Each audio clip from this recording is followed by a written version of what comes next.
the bottom, they tore it down, I rebuilt it. I give myself a task, you can bet your ass I fulfill it. Yeah, man, I'm talking about Willis, one of the realest to try.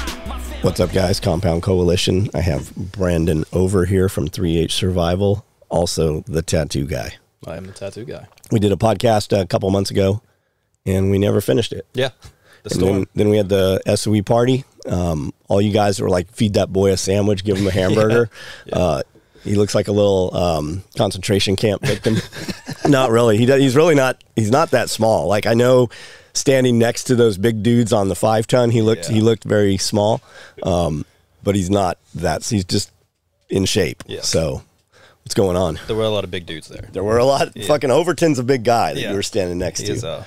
He's going to be here, I think, sometime later this week. He's coming back out. Yeah. That's exciting. I've been watching his stuff, too. Yeah, it's good. Like, do what he's doing. Yeah. Like, you'll learn a lot watching his stuff. Sure. And reach out if you have questions. I don't know whether he'll answer you. He probably will. Yeah, maybe. We'll see. How long has your YouTube channel been around? 2 weeks. 2 weeks. That's it? Yeah, that's it. What's the name of your YouTube channel? 3H Survival. Your videos are good. Yeah, thank you. I'm surprised that they don't have more views on them. I think you're just not out there in the algorithm yet. It takes time. Yeah. But, like, are you doing all that yourself? Yeah, it doesn't take long. You know, I have a lot of can we turn my sound up? Yeah, me too.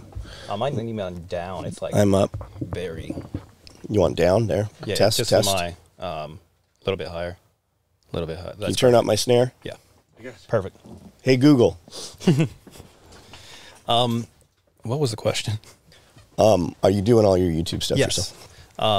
So yeah, I pretty much do everything myself right now because it's, just shorts. It's super easy. It doesn't take much time, like 5 minutes of video, and I can have it edited and everything. What are you editing with? That's a great question. I think it's a CapCut. Okay. Like just a free on your phone. That's what I told you to use. Yeah, that's right. Because I didn't notice the overlays. Yeah. So are you paying for it so you don't have a watermark on it? No, I just deleted it at the end. Does that work? Apparently it does. Yeah, that's what I'm doing. So when you have like I just saw your Wolverine one the other day. Yeah. We were watching it in the truck. I actually watched it twice.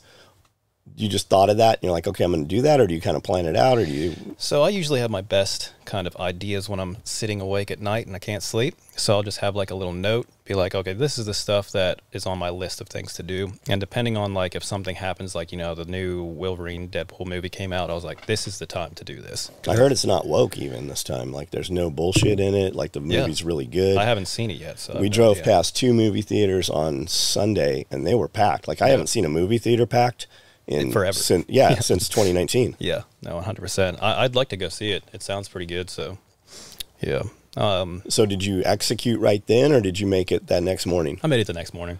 Man, I'll have ideas, and I'm like, man, this is gonna be a killer video. And then if I don't do it right then, or if I'm like, okay, it's about time to eat lunch, we're gonna eat lunch, and then after lunch, I'm like, I don't even give a shit anymore. Yeah, and I just never do it. Yeah, it helps that this is something I'm actually really passionate about. So like it's constantly on my mind. So, I kind of have that drive all the time to do that, but I'm definitely that way for sure. Like if it's something that I'm like, oh, I need to do this, I'll get out of bed and do it, or it will not get done. So I remember we were talking, you came here, looked at the greenhouse, and then like 2 days later, you're like, here, I built a greenhouse. Yeah.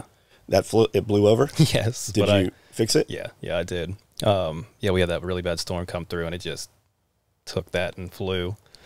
But yeah, I'll say I just need to, with the greenhouse particularly, like I got a fan in it because it was getting really hot. Like it was a sauna and all my plants were like frying and stuff. So it's definitely a learning curve. I've never had one before. So you want to know how to fix that? Yes. Unskin it, take the plastic off. Oh. And just put netting over it. Okay. Just replace it with shade cloth. That's a great idea. And I could even, during the wintertime, just keep the shade cloth on and just do the plastic over top of it. Huh? So you want to take the shade cloth off during the winter because when the ice, it'll catch it more. Gotcha. So it won't shed as well, which is also the problem you're going to have with a homemade greenhouse in the winter is the ice and the snow. If you look at mine, it's got that peak. It's called a Gothic arch. And then I have those braces across. And then when I had them build it, I didn't space my, I think it's called purlons. I didn't do them every 5 feet. We did them every 4 feet. So I have more metal in there. Gotcha. Now that makes sense. That's been up since 2019. That's the same plastic. It hasn't collapsed. We've been through a couple tornadoes. Like we didn't have a tornado hit here, but we had them close. So it's way to go, man. Yeah, for sure. Yeah, that's the Farmer's Friend one. We had one that we made and it collapsed. It actually went flat when we had ice, and we just got in there with a bunch of dudes. We pushed it back up, and we put 2x6s and 4x4s and braced it back up, and then it went another 2 years. Wow. Yeah, I might do that before wintertime. I could just like cut a V in a 2x4 and put it up into the long struts and stuff. Did you build yours with cattle panels, or what is it? I just had it was honestly a chicken coop that I got on Facebook Marketplace. Okay. And kind of repurposed that into. Is it tall enough you can walk all the way through it? Okay. Yeah. Because Yep. like the ones we build out of cattle panels were limited because the panels are 16 feet. Yes. So they're kind of low. You got to duck. Yep. So the solution is just to put it up on cinder blocks or rail ties to get it further up. Yeah, I think this one's like 7 foot high. So Cool. Pretty Cool. pretty decent. Yeah, you can just take the plastic off. And then when you get like a real row house or a greenhouse, they have cranks where you actually just crank the side and it rolls the sides up. You can roll them up 3 Wow. feet so they'll vent, and then you can close them as like you're getting towards the end of summer and you're starting to get closer to where you might have a frost. You can just crank those down. That's super cool. Yeah, that's awesome. Yeah, you're only limited by money. Yep, for sure. Yep. With everything in life. Everything. That's the only thing that slows me down every day is Yep. money. Yep. I'd be even faster if I had more money. Yep. I think that's everyone. Well, not everyone. More chemicals, more drugs, like just performance enhancing things. Yes. What so are you still tattooing? I am. Yes. You know, I still work full time with Tattooing 101. It's been going great. You know, this is just another endeavor that I'm really passionate about. That really, you know, things are hard whenever you don't know stuff about it, like having to learn things. But this is all things that I've kind of spent naturally my whole life acquiring knowledge on. So it's not something I really have to think about, which helps. It doesn't take a ton of time to kind of make it happen. But The tattooing or the videos or what? the like new stuff, the 3H stuff, with tattooing, yeah, I don't even really have to think about that anymore. So it's kind of Is there more to learn with tattooing? Isn't there always like new stuff? there is for sure. I just, you know, I got into tattooing because money. Like I didn't want to be a starving artist. I didn't know where to go. I went to school very briefly in college for photography and graphic design, and I hated it. It wasn't something for me. So I was like, what can I do to make money as an artist? And that was tattooing. Like that was the only way I could actually make a good living doing what I love to do, and that's art. But I've always kind of been drawn to, you know, firearm survival, like, and it's weird because as a tattoo artist, like you don't really see that too much. Like people that go hunting or people that, you know, like to go backpacking with like just a knife and a bottle of water and see how long you could go. It's kind of different, but it's always been something that like drove me to learn more and always is interesting because there's always new stuff you could learn about that. Same with tattooing, which I think it kind of goes hand in hand. It always keeps my mind going because like I have ADHD real bad, and if it's something that there's an end to learning about, I just lose all want to. I don't think there's ever an end to learning. Yeah, no, I believe that And for sure. especially like the fieldcraft, bushcraft stuff, the more you know, the less you have to have. Like you just take a person who's never been camping and you're like, you're going camping. Go get all the things you think you need, and they're going to get all the shit. Everything. And they're not even going to use half of it. Yep. But the more knowledge you have, and when you go out with something like David Canterbury or one of those dudes, when you go and train with one of those companies and those guys, they go out with nothing, Yeah. like very, very little. And the more you know, the less you have to have. And it's the same thing with shooting. If you look at dudes doing like precision shooting, like old school precision shooting, Yeah. and, you know, Scully, for instance, Mills and, you know, learning all that stuff, mil dots and stuff, and judging, you know, distance and wind and shit, compared to now where they just fucking point a thing at it and it gives you all the distance. So, but you take a dude who has all the modern stuff and all the new technology, if something happened to that piece of glass with that computer system, like we were just talking, Cody was saying they got some company has, I don't remember what company it is, but they have like the IMRAD, you know, Barrett made the IMRAD, and it basically had this optic on there that would range, and then it would adjust the optics for it. Yep.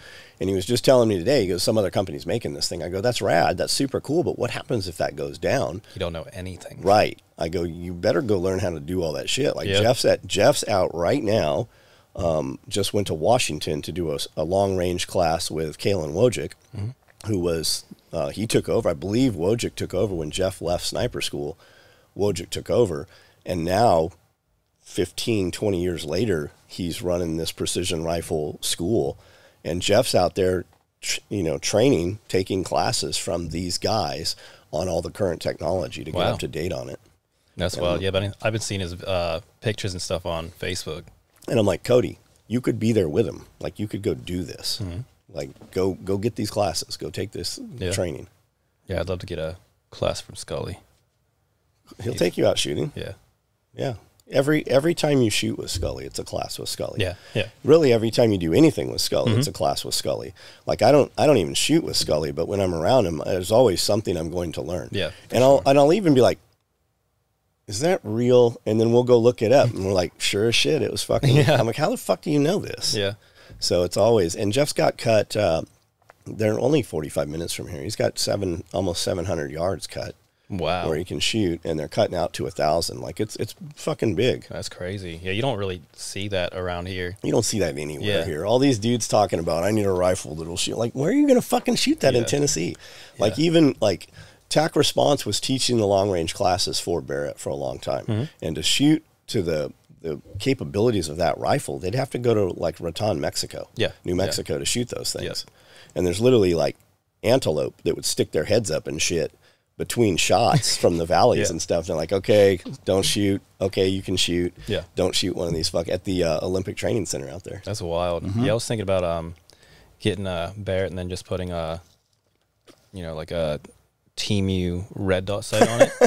And just seeing how much. Oh boy, you'd go viral then. You should definitely do that. Awesome. Hell yeah, it would. That'd be badass. You should go get one of those like Tasco BB gun scopes. Dude. Fucking stick it on there. 100%. Yeah, people lose their shit over that. They'd be so mad. It'd be badass. You should even electrical tape it on. Yes. I had electrical taped a scope on my BB gun when I was a kid. Yeah. Hey, it works. Yeah, I mean, I had some. I think it was a Tasco scope, but my reticle was like broke on this side, so I had like 3, and then this one went this way. Yeah, but every now and then you'd still hit some shit. Yeah, that's all that matters is. So what's the plan with the YouTube channel? Are you hoping to do that more and do tattoo less, or what are you thinking? So I really like the grind process. I actually had a conversation with one of my tattoo artists on this subject the other day. He was like, I kind of crumble in that whole being busy all the time and just overstimulated and all that stuff. And I was like, that's where I'm like, my prime is just being on the move all the time. So I don't think I'll ever really slow down with like tattooing. This is just another adventure for me to go on, Now, I do plan to take more time for 3H eventually, doing long form content and stuff like that, breaking down, because there's only so much you could kind of go into in a minute. It's kind of a lot of missed information in a minute-long video. So I'd like to do longer form and kind of, if you saw the video yesterday, it was more cinematic and kind of... Is that you in the living room? Yeah, it was at the tattoo shop. Yeah, behind the stuff, and there was like rain overlaid over it and stuff. So I'd like to... with your other guy? Yeah. Yeah, I saw that. Yeah, I'd like to get into doing more intros for the long-term videos like that, like cinematic level that's like just... Is that T Grizzly that works with you? No, Britt. That's not T Grizzly? No, it's not. Is he rap? No. Well, yeah. He does. Yes, he does. He does. Yeah.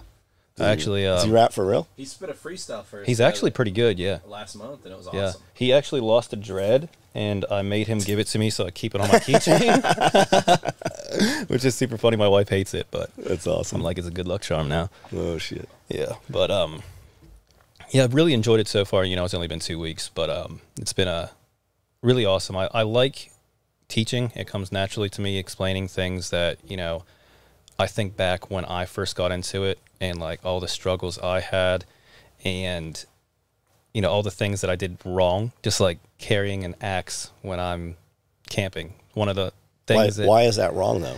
So it depends on where you live, I'd say. So it's way more efficient to just carry a saw, like a handheld saw. I got the silky saws. Like you sit there for 3 hours trying to chop down a tree, and then you have to break it up for fire and stuff. Like, and you burn more calories. yeah, Yeah. it's but all the movies and stuff that, you know, we get into things from stuff we see, right? Like, that's just the natural thing of the human brain. So all these movies are carrying around this awesome looking axe, and you're like, yeah, I'm gonna go camping, I'm gonna get into Grand this. Force Brooks. I think Yeah. that's the. Yeah, so yeah, saw is by far a way more efficient It's method. funny you say that. I was in the truck on Sunday, so I'm just looking at hashtag rucksack. We're going to build a pack. We've got this new Yeah. system that we've built. It's really an old system we're rebuilding, but it's a more of a war fighting. I think everybody calls them jungle rigs, right? It's a belt kit with Yeah. a suspender.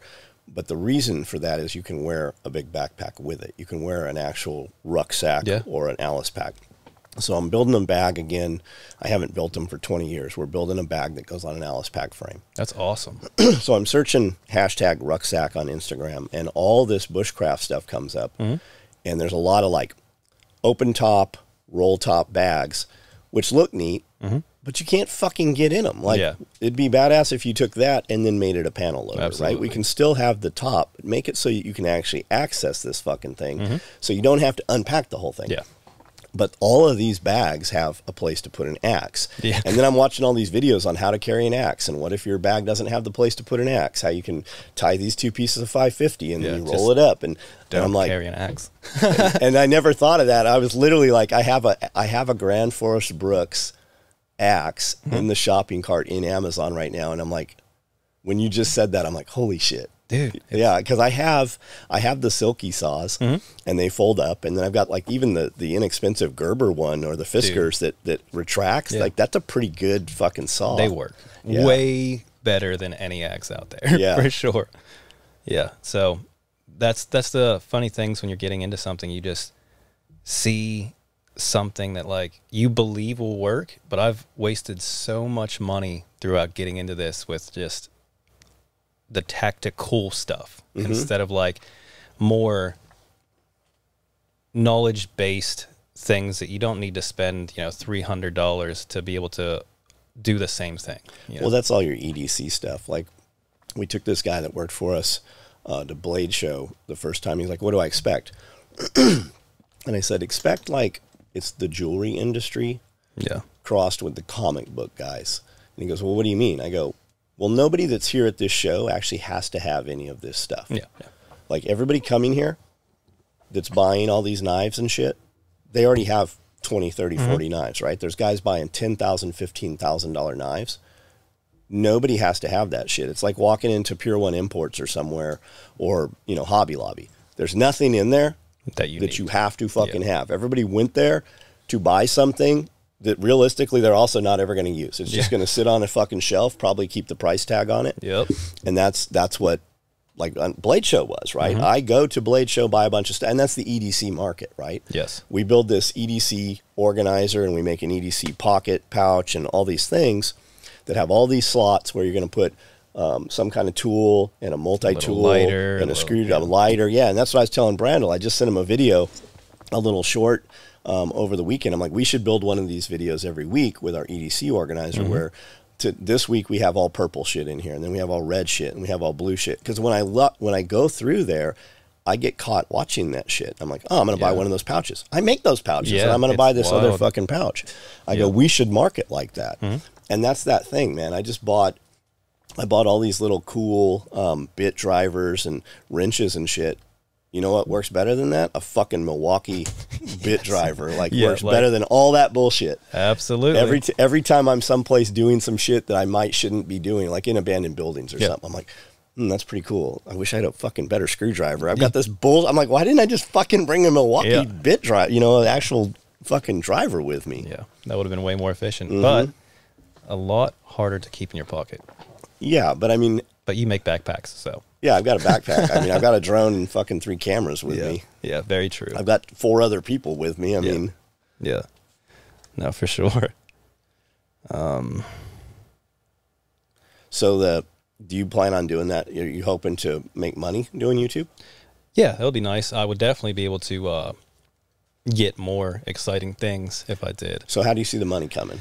You know, the basic of, you know, YouTube analytics and everything would just be, you know, views time, and then the analytics happen after like 500 subscribers and like 3 million short time views or something, then you could start profiting on your stuff. So are you sure on those numbers? That's the numbers? Yes. Yeah, I look at it every day.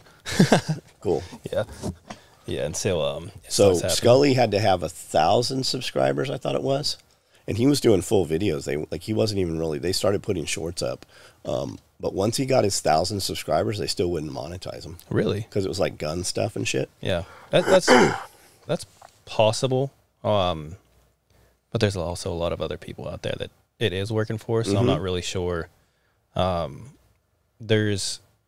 I know there's specific things that you can't show and you can show. Can't reload a mag. Yeah. You can't show taking a suppressor on and off. They just added a bunch more bullshit. Yeah. So I know Instagram hits me all the time when I'm doing shorts.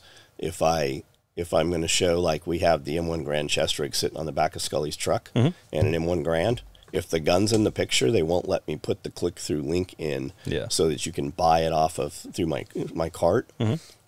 But it still we get more traction having the badass video with the M1 Grand and the ting, the fucking clip shooting up and stuff. 100%. And I think when it comes to like monetization, it's video to video. So obviously the ones that you have that stuff showing, you're not going to get monetized for that specifically. But the other ones where you're not showing that stuff, you could get money for that and everything. So it's kind of just depends on my YouTube channel's so fucked up. We're so far into it that it's not really about anything. It's just us. Yeah. Really, if we just broke it down into 3 separate channels, we'd probably make money. Like, I've never made more than $3,000 a month on YouTube ever, but I spend that every week on YouTube. On guys and everything. So the way we would make money on it is, with affiliate links or merchandise deals with guys or just advertising our product. But like advertising SOE, guys coming and buying product, we can't track the two. Like, where did this customer come from?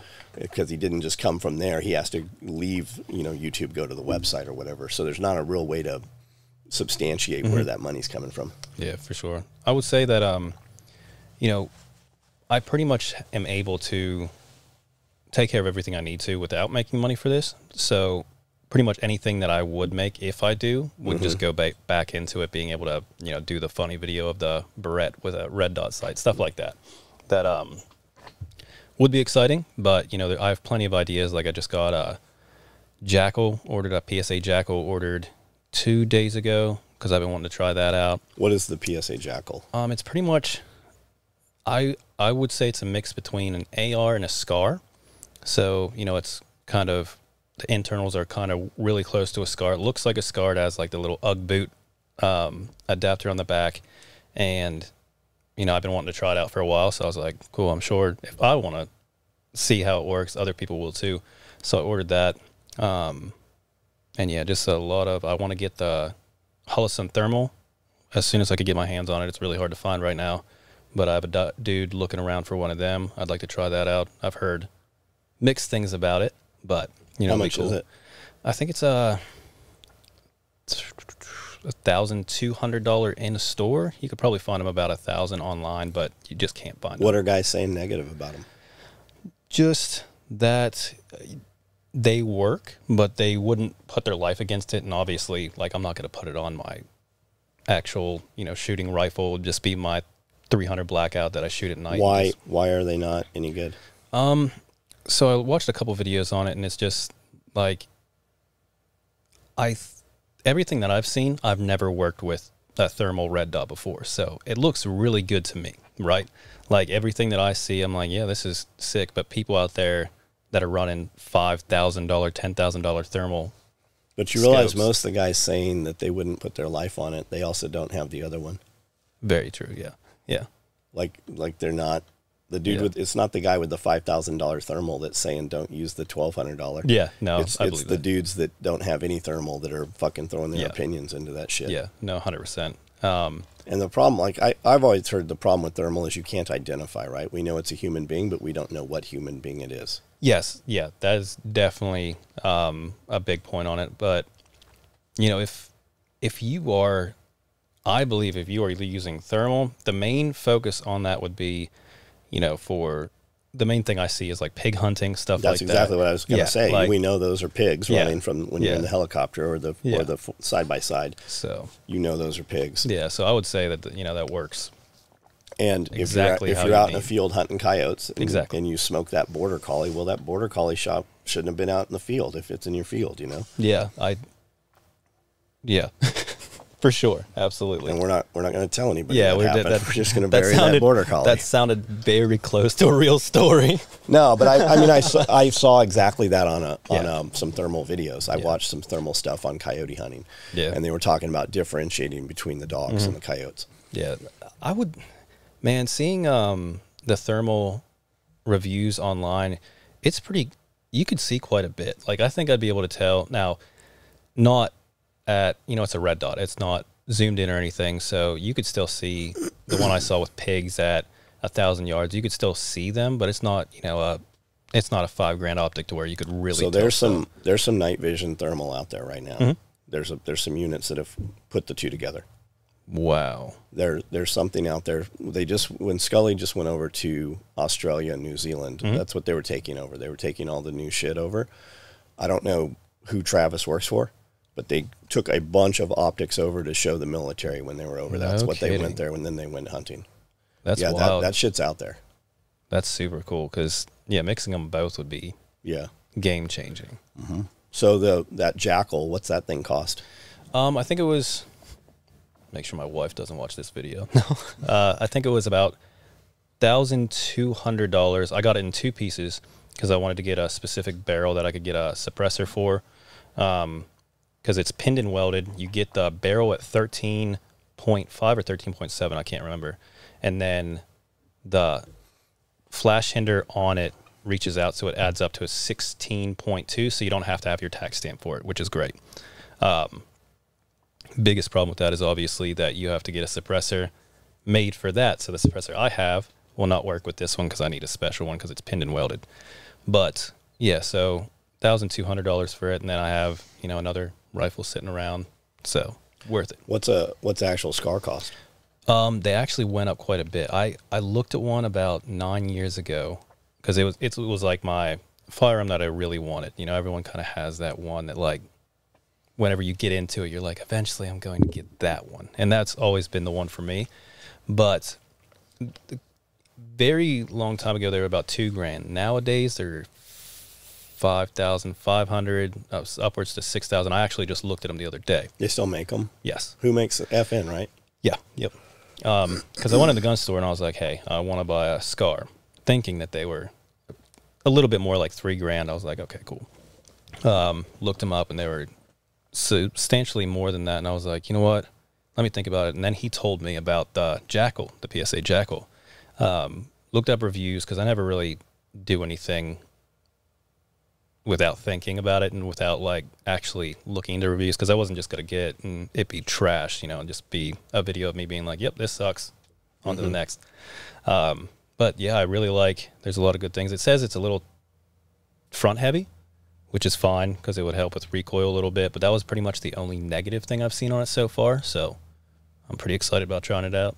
You taking any classes, schools? I'm looking into classes right now. You know, I pretty much spend, you know, I talked to everyone at the SOE party, and this last week, the last 2 weeks, I've been getting in ammunition to be able to take the courses because I ran through some rounds at the party. So, you know, I got enough ammunition to be able to start booking in some classes and everything, which will be greatly beneficial. The main things I'd like to focus on are pistol, and I'd like to get into long range because at 308, you know, I've never really had anything at all with that big of a scope. And, you know, I've been hunting my whole life, but in Pennsylvania and Tennessee, you shoot 100 yards. Like, you know, you get out to 200, 300 plus. That's something that I've never really had the ability to learn, but I'm definitely interested in wanting to learn, if that makes sense. I got a dude that'll take you out long range shooting. Really? He's a dude. He's close here. Nobody really knows him. Super precision shooter. Kind of has retired. He had something happen with his vision. I think with his vision, but he builds just incredible rifles. Wow. And my son took a class from him, and he had Cody shooting at 875 yards with a 308 gun, a Meredith gun that this guy had built. And he had him shooting the cap off of spray paint cans. No kidding. Yeah, he's about an hour from here. That's unbelievable. Kent Rush is his name. Company is Southern Cerakote. I don't know if he even does work anymore. I saw he was just an incredible gunsmith. Like, he built a gunsmithing shop and then put a barn dominium around the shop. Basically. Really? That's awesome. And that's where he lives. But he builds custom houses, and he'll go in, just him and a crew and his dad, and they'll build like this $4 million home. Wow. Just one at a time, 6 months, build these things. And he sent me some photos, and he sent me these pictures of a grain silo. I go, what are you doing with those? And then he sent me more pictures. And he took this big grain bin. It was like 2 or 3 stories, put levels in it, put decks all around it, outdoor kitchen and shit. And it's just like his man cave onto the side. So cool. But the dude is so meticulous. Like, this girl's shotgun, her dad's, she'd inherited her dad's shotgun, and it burnt up in a house fire. And he fully refurbished the thing. Like, it's just incredible the work he does. It's insane. I don't know that he does any gunsmithing anymore, but I know people have gone and like knocked on his door, and he's like, "Oh, you work for John? Okay, I'll do this." I'm like, they didn't even tell me. I would have been like, "Don't go to fucking Kent's. How did you even find Kent's house?" Yeah. But this guy, he PSR, I think that's what it's called, like the precision shooting stuff they do. Yeah. It's kind of like tactical precision long range shit. He was really big into that shit. That's awesome. Yeah, he was on the U.S. Olympic D team, I think, for shooting. I don't know a lot about all of that, but he's the dude. Like, Scully, he's incredible. Anytime he's around, he's just fucking just the best dude. And like, he's like you. There's nothing that he can't do. Like, if he just like, so I just built an airplane. Like, it wouldn't fucking surprise me at all. Yeah. Like, have you ever flown it? Nope, I just wanted to build an airplane. And then best believe he'll learn how to fly though. Yeah, too. Yeah, that's how he is. Not make it. There's only 2 ways. So can you fly? I cannot, but my I've always wanted. That's another thing that's on my bucket list for sure. My grandfather had his pilot license, and my father got to fly with him a couple times. I was never able to. He got rid of the plane before I was kind of old enough, but it's definitely something that I've always kind of intrigued me. My brother has. My brother is going to school for what's it called? For like blowing stuff up, and he has like a bunch of government clearances for rockets. So whatever. Are you talking about like demolition and stuff? No, it's like space stuff. What is that called? Star Trek? Phasers? Yeah, I'm gonna look it up. Millennium Falcon. What the fuck's the aluminum Falcon? No, it's like what they call the people that build the rockets for the military. Rocketeer? NASA. No, there's like a ordnance. Okay, well, skip that. Yeah, we're just gonna go on. There's a whole word for it, but like an astro engineer, some crazy stuff. Did you see the CH-47 fuselage? Did you see that, Brandel? Yeah. We can get it. It's 100 feet long. What is it? So it's the dual prop Marine Corps helicopter, the big one, with the ramp on the back. We saw a dude a year ago that got an airframe for one of these somewhere, and then he made an Airbnb out of it. Wow. And like, I started searching right then about a year ago, and you're a couple $1 million to get one of these things, and a lot of those don't fly. Well, we found one. It's $4,000. It's sitting in the jungle somewhere, right? We know where it is, where it is. It's about 6 hours from here. There's no props on it, so I don't know what we would do for propellers, but the airframe's all there. Most of the glass is there, but we could set it up, put it on a deck or some poles or something, and do a badass Airbnb or podcast studio or just something fucking rad out of it. Build it and fly that bitch. No. No. I don't think this one. I mean, maybe. Yeah, it's possible. I mean, maybe it flies again, but I mean, there's no turbines in it or anything. Yeah, that would be super cool, though. But it's 100 feet long. The question is, how do we move it? And Evan's like, cut it in half and weld it back together. Well, if you're not flying it, maybe. But I mean, maybe there's still value in not cutting that thing apart. Yeah, and what they moved it there on a truck somehow. Yeah. They didn't just fly it there. No, for sure. I would say that, are the panels? It's all there. Yeah, but the outside, wouldn't it be aluminum? And then they have the metal infrastructure because they want it to be as light as possible. And oh yeah, I guess you can weld aluminum. It's Dude, just it's big. It's 100 feet. I already looked it up.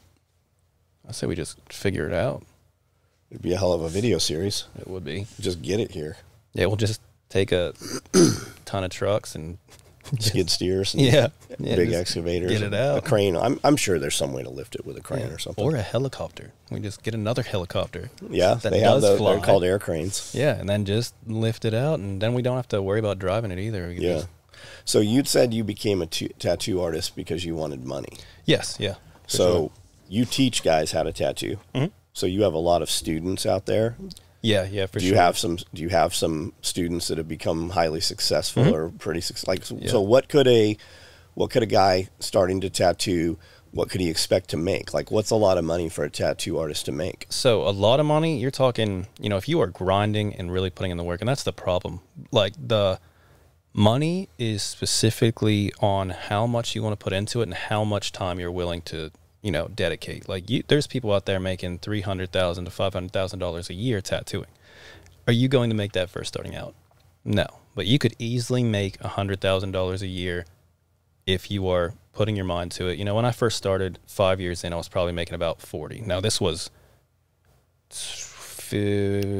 14 years ago, quite a long time. But that's a 100-hour work week, Yeah. right? Yep. That's not a 40-hour job. That's Yep. a business That owner. is, yeah.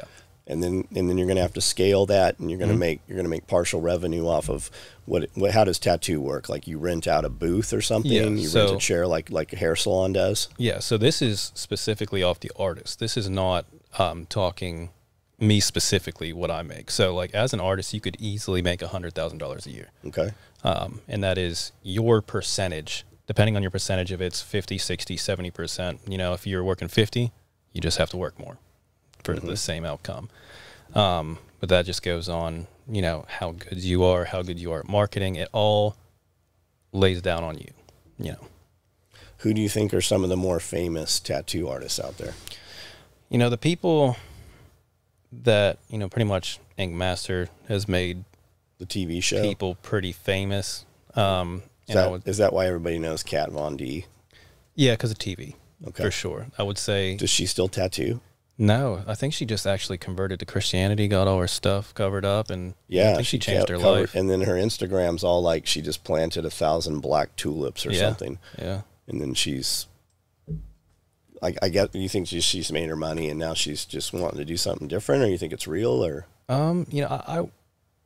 I understand, being a face for tattooing and just grinding tattooing for a long period of time, it's hard. Like with anything else, you could, unless you own your own business, you could just clock out, go home, and not have to worry about these things. But as a tattoo artist, you're replying to people, even not as a business owner, as a tattoo artist in general. You have to post your tattoos. You have to communicate with your clients. If they're messaging at 1 o'clock in the morning, they are going to find someone that does reply at 1 o'clock in the morning. So it's I like, bought a ton of shit because dudes replied at 1 o'clock exactly. in the morning. Yeah, so no you shit. have to be pretty much available 24/7, and it gets tiring. It's exhausting for your brain to just live like that, and always be almost on the leash of another person 24/7. So I understand.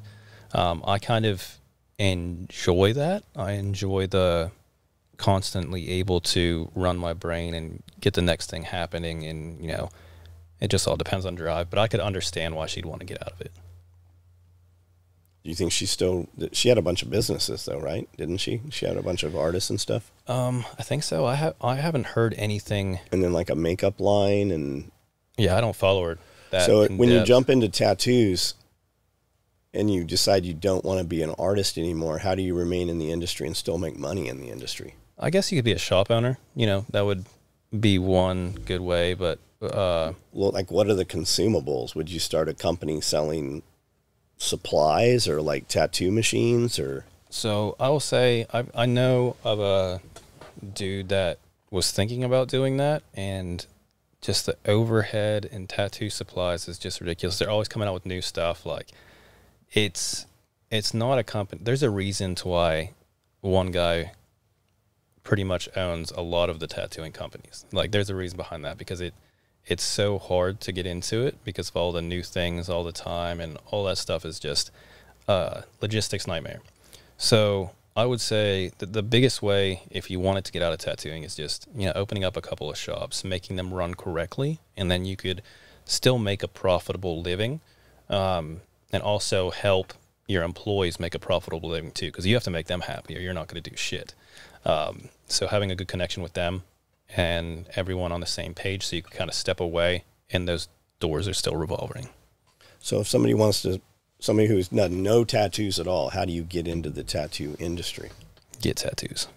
Go get tattoos? That would be my number one advice. Like, go to a shop that you actually kind of look up to and just pick up on everything. Like, ask questions, because you could go into a shop, ask questions, but like, they're going to be like, you know, leave me alone. But if you're getting a tattoo, there's already that walkway in the door. They're going to communicate with you. They don't want to sit there in silence. So you got to work the front and be the cleanup guy, and then somebody will start teaching you some shit, and that's how you become the apprentice. Yeah, pretty much. And then you apprentice. What is it in Tennessee? Like a year? A year. Yep. A year. Yep. And then you could be signed off. Now, is it assured that you're going to be signed off? No. It depends on where you're at. Could you be a really shitty tattoo guy and be signed off? I guess depending on who you're apprenticing under, for sure. Like, anyone could really get signed off. Hell, I've heard of people just paying someone off to sign them off. So, What's the difference between a shitty tattoo and a really good tattoo? The artist, I'd say. How do you know? The basic things are line work. With that, you know, it's not shaky. It's nice and clean. All the lines are the same kind of consistency. So there's no light areas, dark areas, you know, perfect depth. Things like that are honestly the biggest way. You know, shading is important, color is important, all that stuff. But like, focus on the line work. If you see shakiness in the line work, there's something going on. Like, that is the main thing, because that's the first thing you learn. So if you didn't focus on that and get that down, then that's a good representation of what their color and all other stuff's going to look like. What do tattoos cost nowadays? So around about, you know, I'm $200 an hour. Some people are $150 still, but that's the, you know, pretty basic in the Nashville area, how much people are. Everywhere you go, you know, I heard Miami, Florida is more up to $300 an hour. It just depends on kind of where you are and where you are in tattooing. You know, people, when they first start out, they're around $100 an hour, and that's normal. Where are the $1,000 an hour guys? That's when you get into specifically focusing on higher clientele. So you are pinpointing and going after the 1%. Instead of kind of being in a shop. That's when you're going to be traveling and going to the people. You're booking an appointment out a year ahead of time. Yeah, you are not, you're not going to be going into a shop and just like making that per se. Unless, like, I want that tattoo. You're not doing that. Yeah. You are going after like the elites too, you know. How come so often, like when I haven't been any of them, I just see them on social media, but a lot of times when you see a tattoo studio, there's also like oddities stuff there. I think it just comes with the territory, you know, tattoo artist, there's like the stigma of, you know, you have to be into dark stuff, and, you know, normally speaking, we are, and, you know, that's why we got into it. It's kind of a outside looking in, you know, tattoo artists have face tattoos. It's getting a lot better now, but like it used to be like a crazy thing. And what do you mean getting better? You know, with people, more acceptable. Yeah, more acceptable. Because I'll say, like with 3H, you know, people talk about the way I look all the time, and it's funny to me. Like, that's one of my favorite parts about the channel, is just because I could kind of clap back at them, because that's exciting to me. But yeah, things are changing. But in the tattoo industry, a lot of people are into like the darker kind of witchy or taxidermy stuff, just because it's cool, I guess. It's not for everyone, but, you know, those period of time. I always thought that was like rich guy shit. Whenever you're like, see videos or old movies in a castle or some rich guy's office, he's always got like taxidermy and weird shit in there, you know? That's true. I mean, maybe that's where it started. Like the same thing with like, you know, tattoo artists and gold teeth and big jewelry. It's just like the first guy I knew that had tattoos on his head was my boy Derek. He worked at Hart and Huntington and Angry Elephant. He came out to a bunch of our parties and stuff. I met him at Blade Show. He was tattooing in Marfione's booth for Microtech. And I just kept seeing him, and his chick was like a bodybuilder. I'm like, holy shit, that chick's huge. And I wanted to look at him, but I didn't want to get caught looking at him, you know? Yeah. And we just started talking, and he blasted that big Microtech on Amanda's arm, and he did that flag on Cody's arm and stuff. And then we had him out to the parties and stuff. So that was the first dude that I really knew that had, like, I'd seen dudes with tattoos on their head. And then this guy walked in, and I'm like, yeah, that guy. Like, I'd probably be like, I would think you were, I'd probably be like, that is a little weird with the tattoos on his head if I wasn't so used to Brandles. Now I don't even think about him having them. Yeah. We go places and people are probably looking at him, but I just think it's like my little brother. Yeah, which it's, you know, it doesn't affect me. It does affect some people, but like, you know, it's just a part of it, you know? So I don't think like churches and tattoos go together. Is there a lot of tattoo artists that spend a lot of time at church, you think, or is that kind of probably not? I think it's because the churches kind of shun them. I think it's because they don't feel welcome at the churches. Yeah, for sure. I think that's a big deal with everything, because there's plenty of tattoo artists that are Christians that I know, and they just have been kind of shunned out of church, which is kind of the exact opposite of. And I think it depends. Like in big cities, it's probably just more normal than other places. But there's always those whisperings. Yeah, yeah, for sure. If you want to know if you want to hear the gossip, just go to church. Yep, that's where it'll be. For sure, 100%. So what's the next step? What do you think you're going to do? Next step is just focusing on being able to create long-form content for 3H. That's my goal. How long is long-form content? You know, 30 minutes to 30 minutes plus, or I would say 20 minutes plus. I'm not going to make, you know, 3-hour-long videos, I think. Why? At this point. I mean, maybe eventually, but, you know, the time aspect of 3 hours long with everything else I have on my plate, I could get a lot of stuff done and explain those things in a short amount of time, rather than like, you know, watching a 3-hour-long video on one specific subject gets boring. I don't know for everyone, it does to me for sure. Like, there's some things, like I watch the videos of people explaining the new laws on suppressors and pistol brace bands and all that stuff, and I'll see myself just reading the comments to get the little cliffhangers so I don't have to watch the hour-long video. Like, I'm not going to be an attorney. I'm not going to court. So like, just tell me what the stuff is. So right. So when I'm working, I want something longer to listen to, so I don't have to keep scrolling through it. So like, that's why Joe Rogan was so good. I watched a lot of Rogan when he was on YouTube. I haven't watched any Rogan since Rogan's not been on YouTube. Like none of it. I used to watch every day. I would just listen to the new Rogan because it'd go for, you know, 90 minutes, 2 hours, whatever it was. Yeah.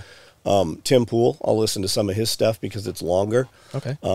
But then again, like you just get, it's the same bullshit and him fucking interjecting fucking, you know, fucking Magic the Gathering bullshit.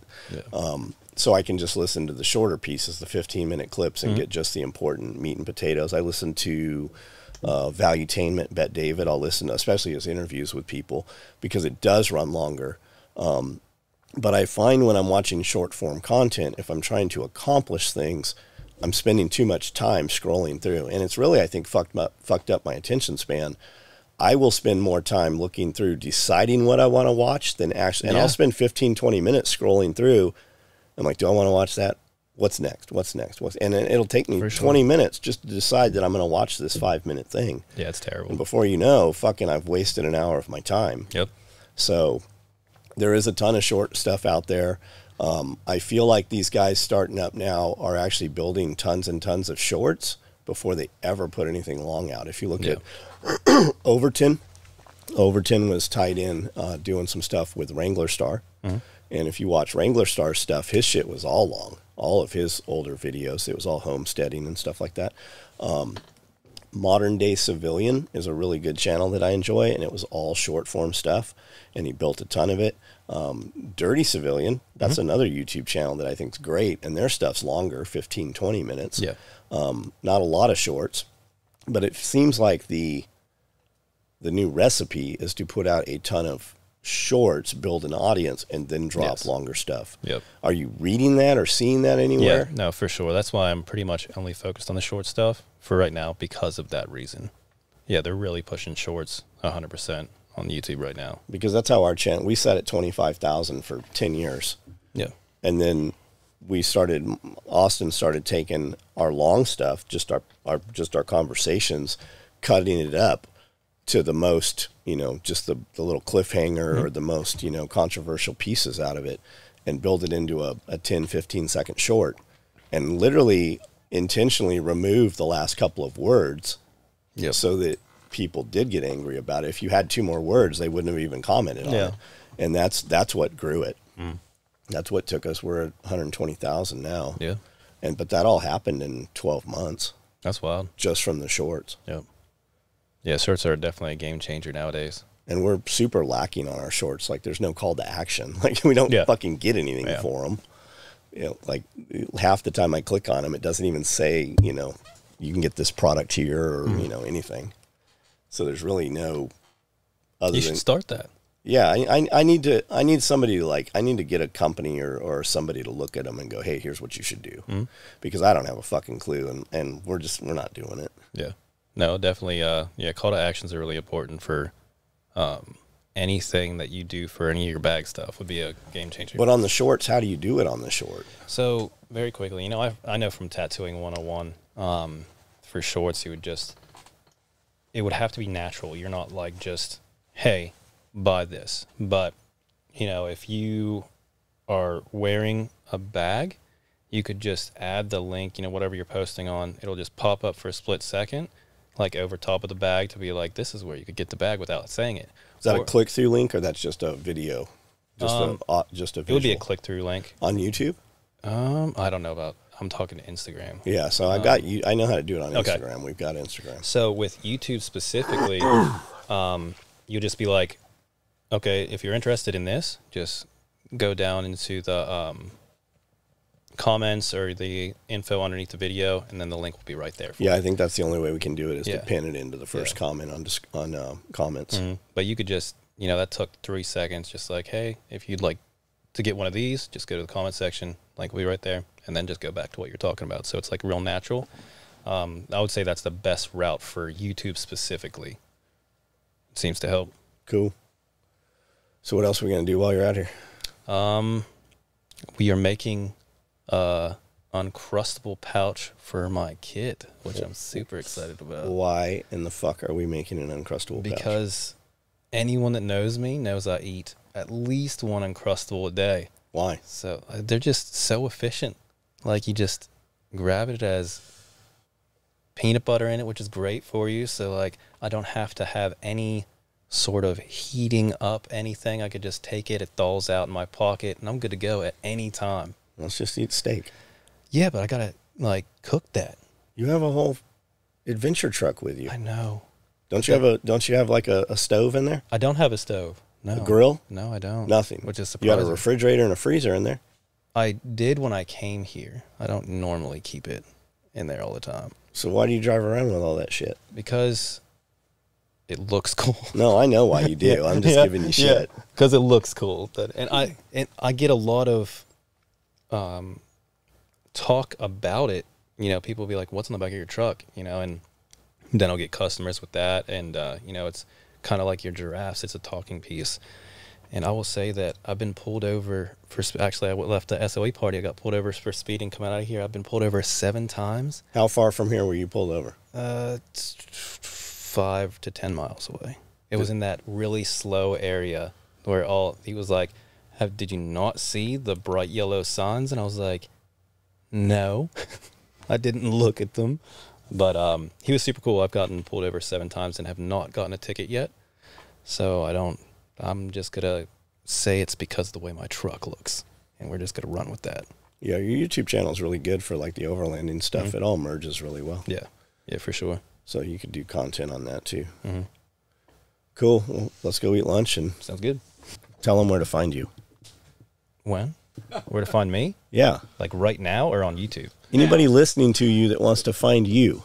If you want a tattoo, you could go to Instagram at Brandon Over Tattoos and message me there. Okay. And if they want to check out your YouTube channel, it's 3H Survival. And do you have any merchandise or anything for sale? Not yet. We will eventually have clothing. I'm just coming up with all the ideas for the designs because, I'm an artist too. So I'm. You have a website? Not yet. I will very soon. Do you own the URL? No. You better fucking go get Yeah, it right now. now before this posts.